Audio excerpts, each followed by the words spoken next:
Welcome back, everyone. What we're going to be doing now is I'm going to be providing you 3 easy ways to work smarter, not harder, as it relates to creating APA citation. This is specifically going to be tailored to peer review scholarly articles. However, these tips and tricks, you can find them even for your books, maybe for your magazine, but depending on the source that you're using and the site that you're using, you might be able to find the citation provided for you. What we will do, because I am sharing my screen, the first thing that you'll notice on my screen on my Word document is going to be the correct APA format for my source. This is the APA format for a peer-reviewed scholarly article from multiple authors. And I keep that there because at times when we are given the citation, at times it's incorrect or it has the incorrect format.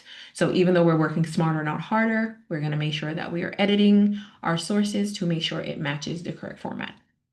So again, 3 tips and tricks, and I will show you the first one. So specific for us, because we're using the Kent Library and we are going to be using our university database, the first thing that we're going to do is find our journal or find our source. I just randomly pulled up a journal article that's online. This one is titled Supervising Dissertation Projects, Expectations of Supervisors and Students. Great.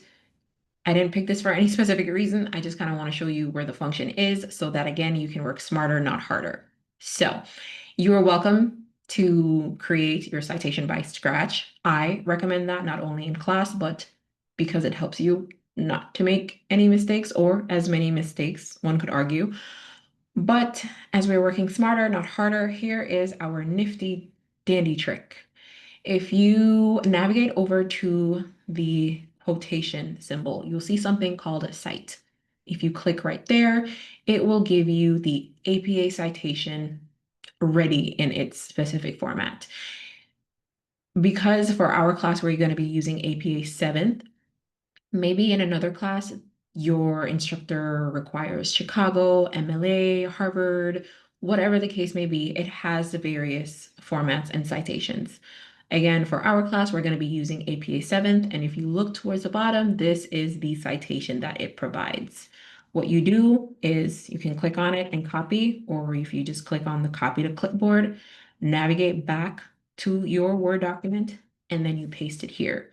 If you notice, once we paste it, it's already has the hanging indentation, which is great, but we always want to make sure that we look through the citation and make the necessary changes. I am looking at this right now and I know that there are some things that I need to change. And the first thing is the title. Because we use sentence case, I need to go back and adjust the title of the article. So again, we're working smarter, not harder. It already went through all of the nifty difty tedious tasks, but we still need to edit it. And once we're done, we double check. So last name, comma, first name, in sentence case, good, publication, awesome. And there we go. We have our citation there. Of course, I always recommend make sure that you double check to ensure that the name of the author and all that is spelled correctly. But here is one of our tools to work smarter, not harder. Our second way of doing this, so this is by us using our database, because again, we have this nifty difty tool. Another thing that you can do, if you pull up an article from the journal website itself, there's 9 times out of 10, its own citation. And if we're looking here, and if you've seen this article, this is the article that we cited in our second video. If you didn't look at that video, make sure that you click over and look at that example. But if we navigate to the journal page, we can see here the citation is already provided for us. And it'll also follow the same format where if you click here, it has the various citation formats. So if you're looking for MLA, it has it listed there. And if we copy the citation provided by the website, if we paste it here, we can see, again, working smarter, not harder. And as always, we double back to check to make sure it is in the correct format. So we have our author. Right. Perfect. And again, we have to list the title. This happens very frequently. Again, we can keep the AI as is, impacting education.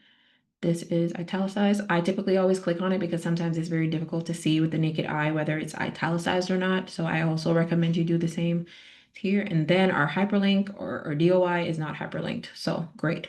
Awesome. That is our nifty nifty trick. So we have it in our library database. It has the citation function. It also has it, typically it always has it on the journal page. And the third is going to be in Google Scholar. So if you've ever used Google Scholar, it's very easy for you to access it. If you go to Google, all you have to do is type in Google Scholar or googlescholar.com. The first one that pops up is going to be Google Scholar. I'm going to keep this article because it has a specific example that I want to show you all. But here it pulls up the article. Google Scholar also provides a PDF of the article. But again, we're working smarter, not harder. It has a nifty cite option. And again, it has MLA, APA, Chicago, a variety of different examples. Since we're using APA, we will copy that here. Let's add a little bit more space and we can paste it right here. Now, as always, we check to make sure the citation provided matches the format. And if you're looking at this citation, we can see a variety of things does need to be fixed, which is going to be the title.